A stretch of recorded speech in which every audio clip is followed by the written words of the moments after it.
الحمد لله وكفى وسلام على عباده الذين اصطفى أما بعد فأعوذ بالله من الشيطان الرجيم بسم الله الرحمن الرحيم يا أيها الذين آمنوا اجتنبوا كثيرا من الظن إن بعض الظن إثم ولا تجسسوا ولا يغتب بعضكم بعضا أيحب أحدكم أن يأكل لحم أخيه ميتا فكرهتموه واتقوا الله إن الله تواب رحيم. وقال رجل من نجاة يا رسول الله قال كف عليك لسانك وليسع بيتك وابكي على خطيئتك أو كما قال رسول الله صلى الله عليه وسلم.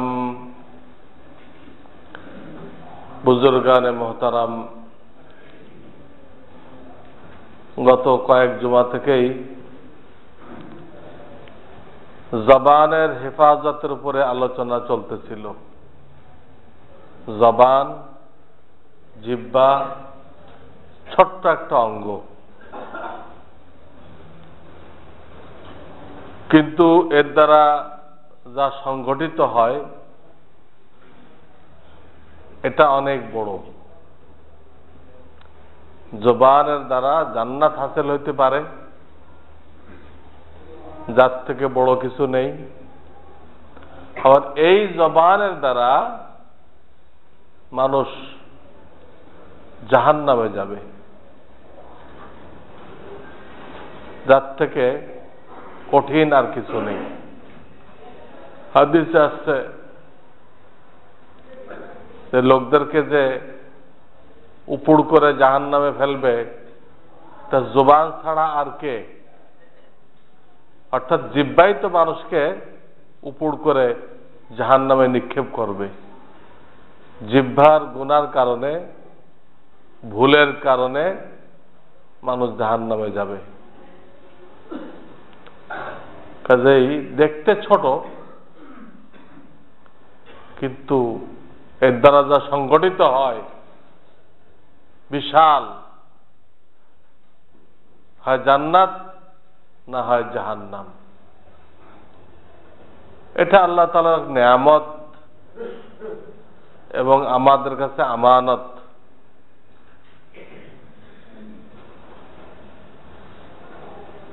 বহুত বড় নেয়ামত যে আমরা যা মনে মনে চিন্তা করতেছি জবান এটা বলে দিচ্ছে, যা বলতে চাইতেছি বলে দিচ্ছে। এর জন্য না কোনো প্রশিক্ষণ নিতে হইতেছে, না কোনো বিল পেমেন্ট করতে হইতেছে, কিছুই লাগতেছে না। জেহেনের মধ্যে আসতেছে, জবান বলে দিচ্ছে।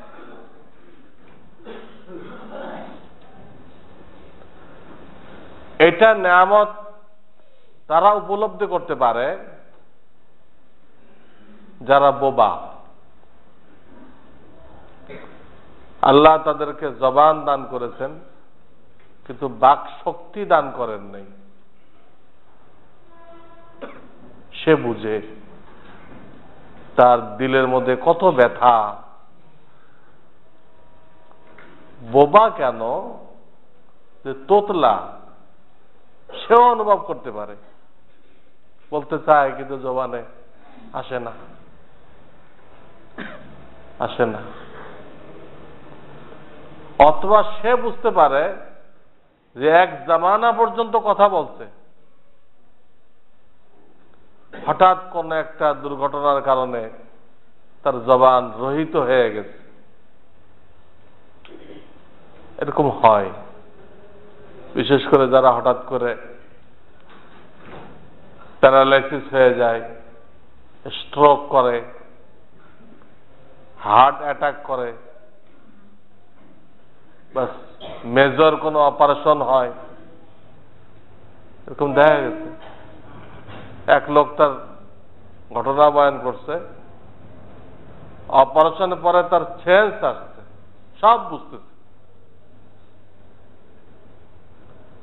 তো ভীষণ পিপাসা লাগছে,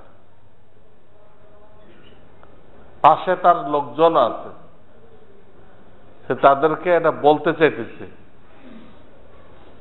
কিন্তু জবান তাকে সাপোর্ট দিচ্ছে না, কোনো কথা আসতেছে না। এরকম বেশ কিছুক্ষণ, আধা ঘন্টা, 1 ঘন্টা তার অবস্থা, তার সেন্স পুরো আসছে, জবান কাজ করতেছে না। তো বলছে আমার জীবনের একটা বিরাট কঠিন সময়, দুঃসময় ছিল এটা, আমি বলতে চাইতেছি, বলতে পারতেছি না, সব বুঝতেছি, জবান কাজ করতেছে না। এই টাইপের লোকেরা, জবান যে আল্লাহর কত বড় নেয়ামত, এতদিন বলে আসছে, হঠাৎ জবান বন্ধ হয়ে গেছে, সে বুঝবে। আমাদের যাদের জবান চালু আছে, আমরা এই মুহূর্তে এটা অনুধাবন করতে পারবো না যেটা আল্লাহ তাআলার কত বড় নেয়ামত, জবান কত বড় নেয়ামত, যে কোনো মুহূর্তে বন্ধ হয়ে যেতে পারে, জবান আর চলবে না। এখন চলতেছে, কিন্তু এখন কাজ নিলাম না। যতটুকু তেলাওয়াত করার দরকার ছিল, জিকির করার দরকার ছিল, দ্বীনের দাওয়াত দেওয়া দরকার ছিল, দ্বীনের তালিম করার দরকার ছিল, এগুলো করলাম না। আর এক সময় করতে মনে চাইবে, কিন্তু জবান সহযোগিতা করবে না, জবান তখন চলবে না। তখন এই নেয়ামতের কদর বুঝে আসবে, কত বড় নেয়ামত আল্লাহ তাআলা দিয়ে রাখছিলেন।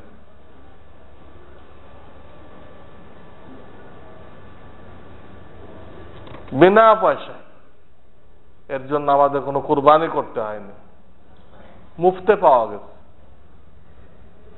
মানুষ মুফতে যারা পায়, তার কাছে এটার কদর হয় না। অনেক জায়গায় যে ফ্রি হাসপাতাল খোলে, ক্লিনিক খোলে, তো লোকদেরকে ভিটামিন দেয়, সি, ডি,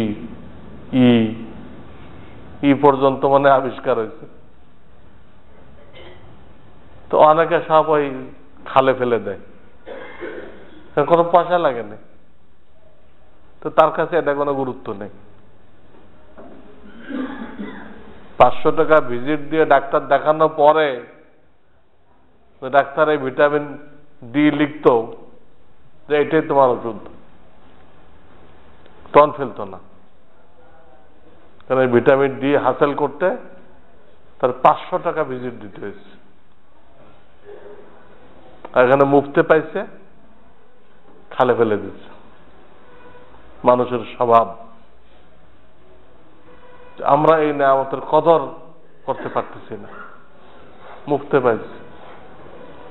এর ব্যবহারটা আল্লাহ এত সহজ করে দিচ্ছেন, শুধু ব্রেনে একটা কিছু আসতেছে বলে দিচ্ছে, ব্রেনের মধ্যে একটা কিছু আসতেছে, আর জবান সেটা উচ্চারণ করে দিচ্ছে, কোনো প্রশিক্ষণ নেওয়া লাগে নাই।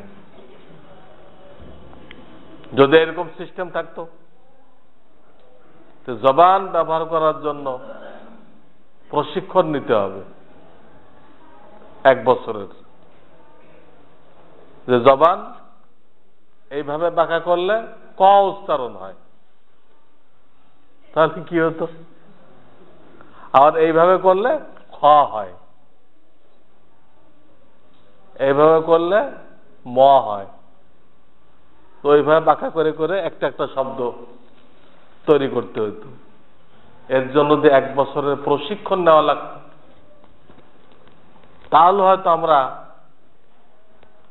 অপ্রয়োজনীয় কথা, গুনাহের কথা আমরা বলতাম না। কিছুই লাগে না, এর ব্যবহারকে আল্লাহ এত সহজ করে দিয়েছেন। ব্রেনে আসতেছে, জবান বলে দিচ্ছে, অনর্গল বলে দিচ্ছে। অনেকে তো অনর্গল মিথ্যা বলতে পারে। অনেক মানুষ আমি দেখছি, সে ঘন্টাকে ঘন্টা মিথ্যা বলে যাবে, কোথাও সে একটাও তার থামা লাগে না, চিন্তাও করা লাগে না, বলে যেতেছে। আর টোটাল মিথ্যা, কোনো অংশ সত্য না, সে বলে যেতেছে।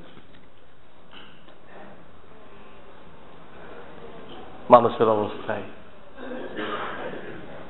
তো এই নিয়ামতের ব্যাপারে নবী করিম সাল্লাল্লাহু আলাইহি সাল্লাম বিভিন্ন ভাবে আমাদেরকে নসিহত করেছে। বুখারী শরীফের হাদিসের মধ্যে আসছে, قال رسول الله صلى الله عليه وسلم من كان يؤمن بالله واليوم الآخر فليقل خيرا أو ليصمت। আমাদের প্রিয় নবী মুহাম্মদ রাসূলুল্লাহ সাল্লাল্লাহু আলাইহি ওয়াসাল্লাম বলেন, যারা ঈমান আনছে আল্লাহর উপরে, আখিরাতের উপরে, তোরা কথা বললে ভালো কথা বলবা,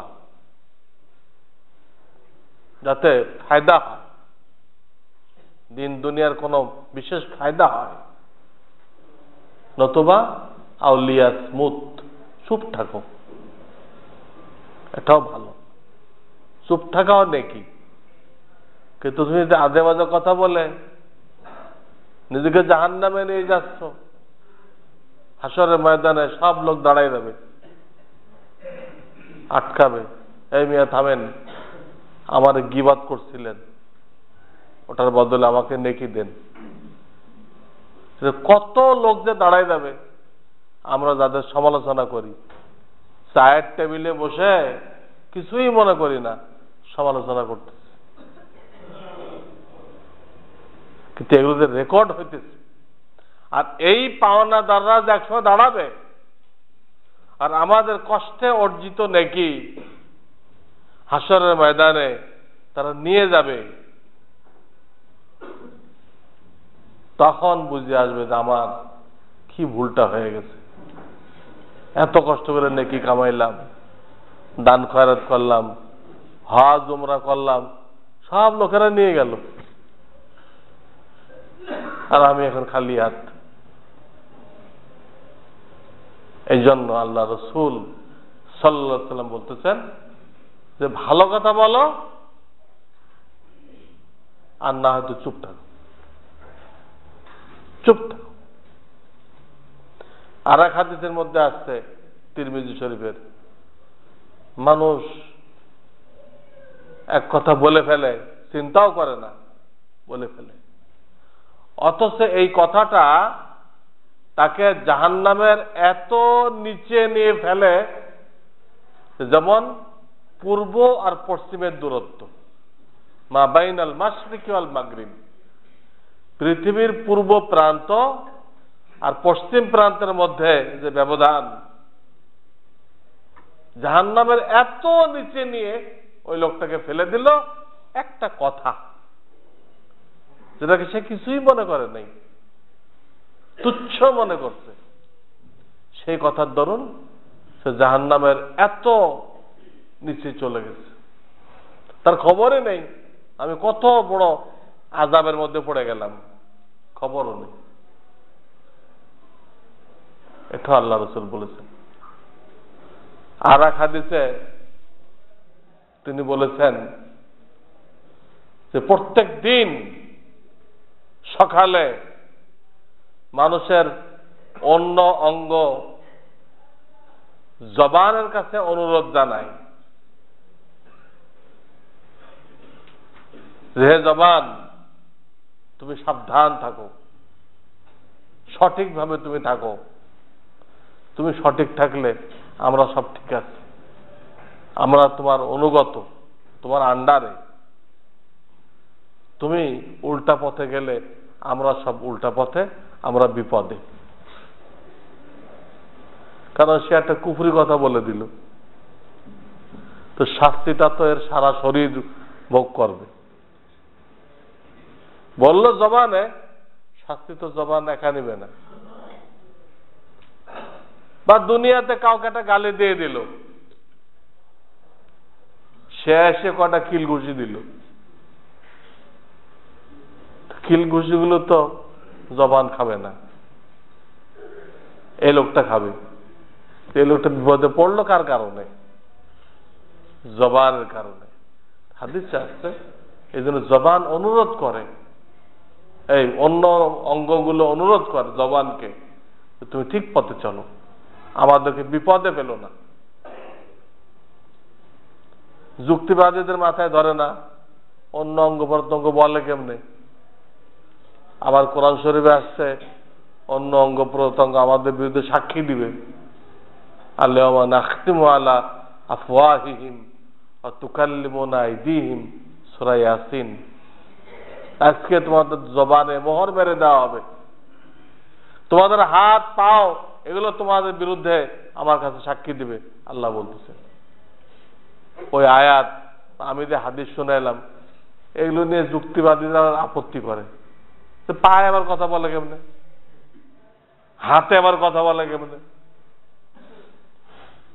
এই টাইপের এক যুক্তিবাদী হাকিমুল উম্মত মাওলানা আশরাফ আলী থানভী রহমাতুল্লাহকে প্রশ্ন করছিল, হুজুর এই যে আপনারা বলেন হাত পা সাক্ষী দিবে, হাত পা কি কথা বলতে পারে? হাত পায়ের কি জবান আছে নাকি? তো মাওলানা থানভী সাহেব গত শতাব্দীর মুজাদ্দিদ ছিলেন। তিনি তাকে প্রশ্ন করলেন, আচ্ছা তুমি এটা বোঝাও, জবান তো এটা গোশতের একটা টুকরা, এটা কিভাবে কথা বলে এটা বলো। হাত পাও যেরকম গোশতের টুকরা, এটাও গোশতের টুকরা, এ কিভাবে কথা বলে? ওর কি কোন আলাদা জবান আছে? ওকে আল্লাহ একটা শক্তি দিচ্ছে।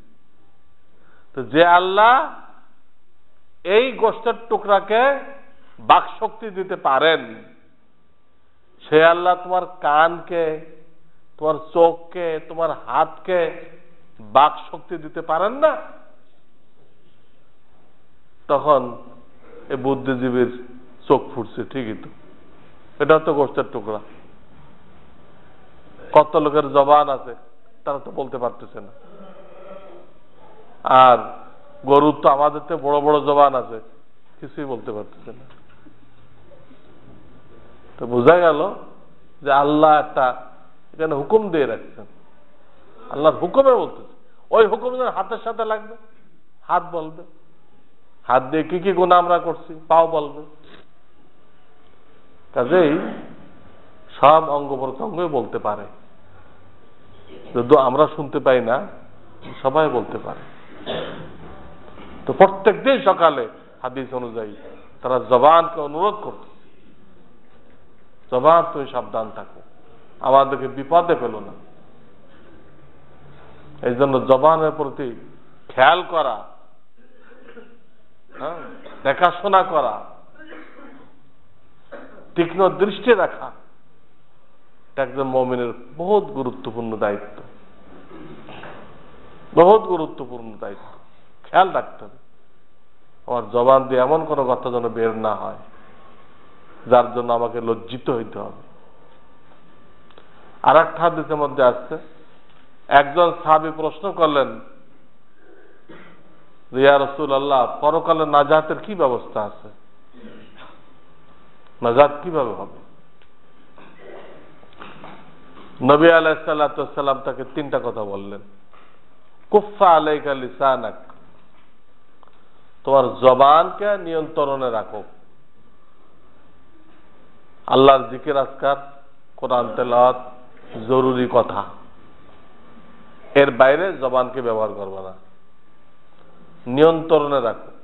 কোন মিথ্যা, গীবত, অপবাদ, ফাসেকের প্রশংসা, এসব কাজের জন্য জবান ব্যবহার না হয়। এক নম্বর এটা বললেন, কুফা আলাইকা লিসানাক ওয়ালিয়াসা বাইতুক, এবং তোমার ঘর যেন তোমার জন্য প্রশস্ত হয়।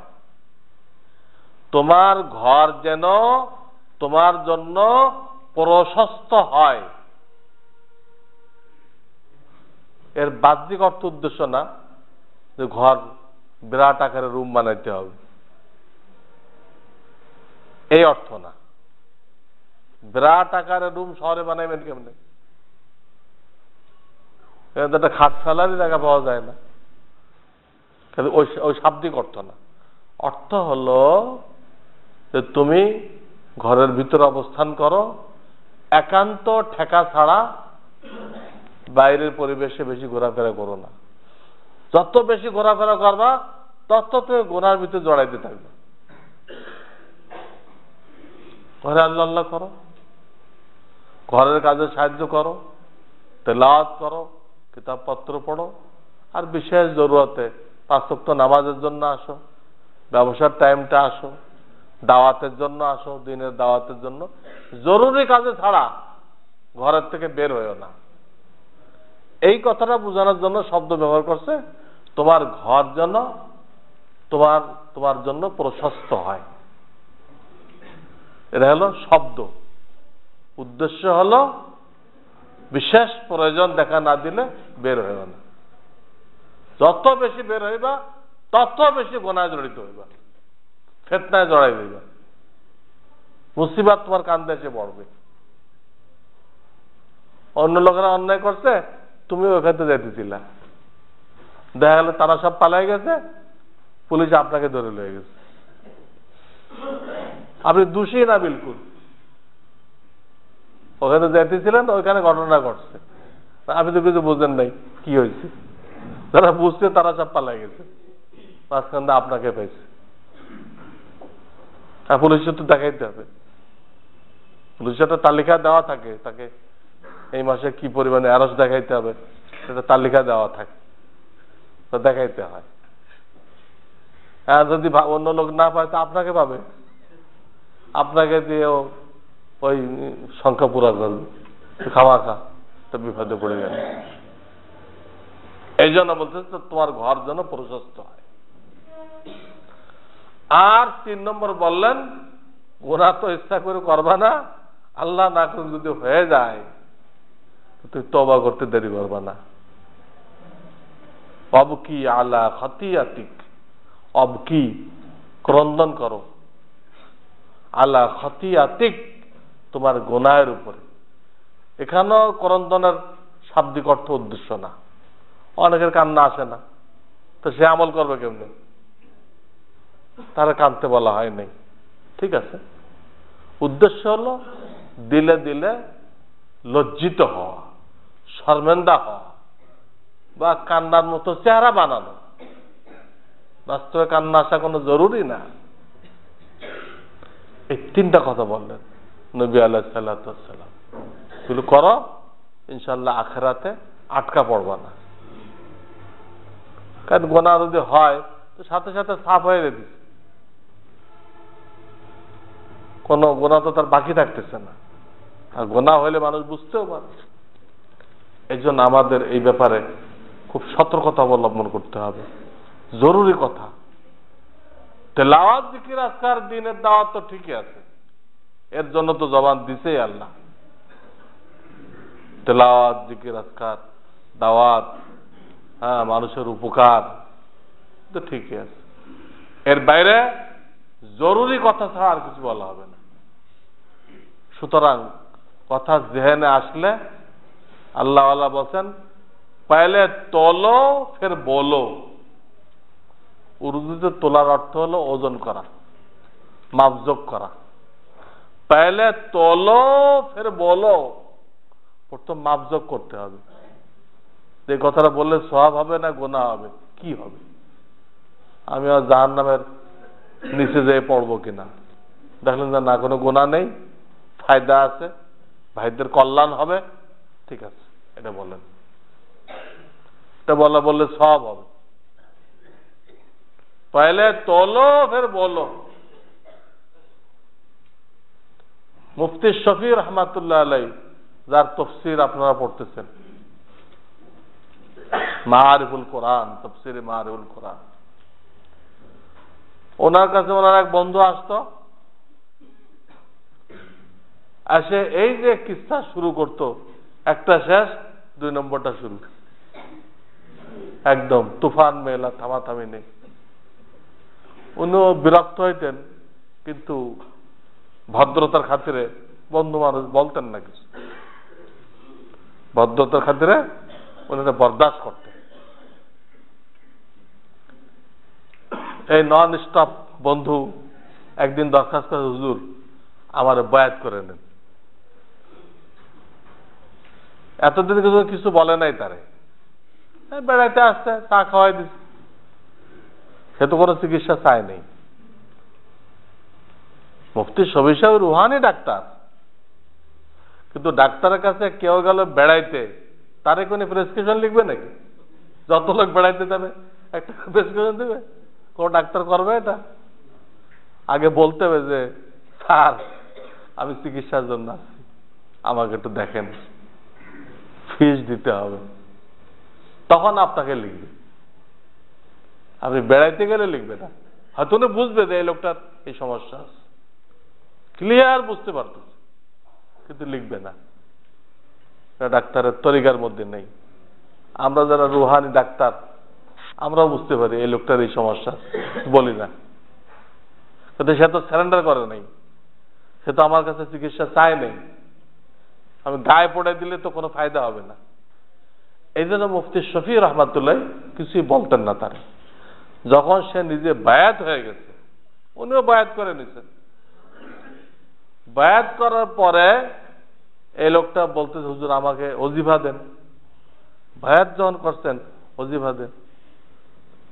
তো ওর রোগ তো আগের তো জানা আছে, সারাদিন বক বক, রোগ তো এই মেন রোগ তো এইটাই, কথা বেশি বলার অভ্যাস। অনেকের এই রোগ থাকে। তুমি বল তোমার একটাই চিকিৎসা, একটাই ওজিফা, যে তুমি তোমার জবানের দিকে খেয়াল রাখবা, জরুরি কথা ছাড়া, তেলাওয়াত জিকির আজকার তো আছেই, এর বাইরে জরুরি কথা ছাড়া কোনো কথা যেন জবান দিয়ে বের না হইতে পারে, এই দিক তুমি কড়া দৃষ্টি রাখবা। এই হলো তোমার ওজিফা। জবানের দিকে কড়া দৃষ্টি রাখা, কোনো কথা যেন বের না হইতে পারে জরুরি ছাড়া, এটা হলো তোমার ওজিফা। তো বেচারা এটা মানে চললো। তো বেচারার এই এক চিকিৎসা দিয়ে দেখা গেল বাকি অন্য রোগগুলো তার সহজে চিকিৎসা হয়ে গেছে এবং সে অনেক উন্নতি করে গেল। কিন্তু তার মূল রোগ এটা ছিল বেশি কথা বলা। অনেকের এই রোগ থাকে, বেশি কথা বলা, প্রয়োজন নেই, খামাখা বলতে আছে, একটা পর একটা বলতে আছে, কিন্তু সে বুঝতেছে না যে আমি একজন রোগী, আমার ওই রোগের কারণেই এই কাসরাতে কালাম বলে, বেশি কথা বলা। এই জন্য ইমাম গাজ্জালী রহমাতুল্লাহ যে 10টা রোগ চিহ্নিত করছেন, অন্তরের 10টা রোগ, যে একটা হলো বেশি কথা বলা। একটা রোগের উনি হেডিং দিচ্ছেন, শিরোনাম দিচ্ছেন বেশি কথা বলা। ওই বেশি কথা বলতে গেলেই গুনার কথা হয়ে যায়, আজে বাজে কথা হয়, গীবত হয়, এ হয় ও হয়, আসামি হয়ে যেতে হয়। এই জন্য মুফতি শফি রহমাতুল্লাহ আলাই উনি আর এক ঘটনা বয়ান করছেন। ওনার এক উস্তাদ দেওবন্দের, তার নাম হলো সৈয়দ আসগার হুসাইন, ওনাকে মিয়াজি বলতো লোকেরা, সৈয়দ বংশের লোক। তো উনি মুফতি শফি সাহেবের উস্তাদ, খুব বুজুর্গ ছিল। তো মুফতি শফি রহমাতুল্লাহ আলাই যখন ছাত্র ছিলেন, সময় পাইলেই ওনার সোহবাতে যেয়ে বসতেন। এই হঠাৎ একদিন উনি শর্ত দিছে যে মৌলভী শফি দেখো আজকে থেকে এই ফর্মুলা জারি হয়েছে যে যা কথাবার্তা হবে আরবিতে বলতে হবে। তো উনিও ঘাবড়ে গেছে, কিরে উনি কোনোদিন এই শর্ত দেয় না, আজকে এই শর্ত দিল আরবিতে বলতে হবে। আরবি তো অত চালু নেই। বলে হুজুর এই শর্ত দিচ্ছেন কেন? তো কঠিন হয়ে গেল, কথাই বলা যাবে না। বললো দেখো এই জন্য দিচ্ছি, হায়াত তো শেষ, কোনো কাজ তো করতে পারলাম না, আর অল্প কিছু হায়াত আছে, চিন্তা করলাম যদি না কাজে না লাগাই তো কি নিয়ে দাঁড়াইব। বলেন আমার উদাহরণ ওই লোকটার মতো যে বিদেশ সফরে গেছে, যে টাকা পয়সা খুব ধুমধাম উড়াইছে, খালি KFC খায় আর 3 স্টার খায়, দেখে কি তার আরো যা থাকা লাগবে ওই টাকা হয় না, টাকা অল্প রয়ে গেছে। তখন সে তাড়াতাড়ি করে ওই সমস্ত নর্মাল হোটেলে চলে গেছে, আরে ডাল রুটি খাওয়া আরম্ভ করছে। এখন সে 1 টাকা খরচ করতে গেলে কয়বার যে টিপে এটারে টিপে টিপে টিপে টিপে টিপে খরচ করে, কারণ তার তো সফরটা তো যা কয় টাকা আছে এই দিয়ে তো পুরা করতে হবে। আমার অবস্থা ঠিক তাই, আগে তো খেয়াল করি নাই, হ্যাঁ খালি বসে গপ গুজারি করছি। উনি তো আসলে করে নাই, ওনারা তো অনেক বড় ব্যক্তি ছিল, নিজেকে মিটাই দিছে, নিজেকে মিটাই দিছে। তারপরেও বলতেছেন যে হেলায় খেলায় জীবনটা পার করে দিছে।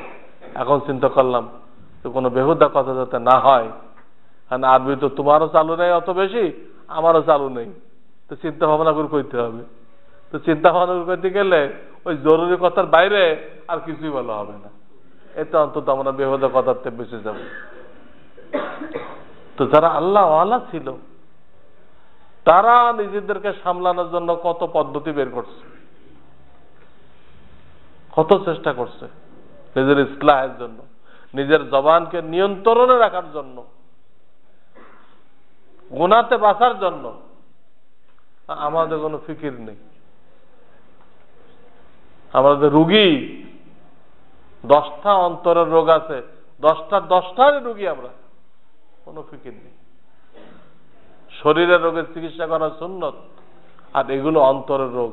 বেশি কথা বলা না, অন্তরের একটা রোগ, অন্তরের রোগের চিকিৎসা করা ফরজে আইন। শরীর রোগের চিকিৎসা করলে সুন্নতে সওয়াব পাওয়া যাবে, না করলে জাহান্নামে যাবে না, কিন্তু অন্তরের রোগের চিকিৎসা না করলে জাহান্নামে যেতে হবে, কঠিন আযাবে পড়তে হবে, নিজে নিজেকে বিপদে ফেলা হবে। যেন আল্লাহ আমাদেরকে তৌফিক দান করেন, আমরা আমাদের জবানকে নিয়ন্ত্রণে রাখার জন্য আমরাও কোনো কলা কৌশল বের করি, আল্লাহ ওয়ালারা বের করছে, আমরাও কোনো কলা কৌশল বের করি, করে জবানকে সহি কাজে ব্যবহার করি, ভুল কাজ থেকে বিরত রাখি। আল্লাহ তাআলা আমাদেরকে তৌফিক দান করেন। ওয়া আখিরু দাওয়ানা আনিল হামদুলিল্লাহি রাব্বিল আলামিন।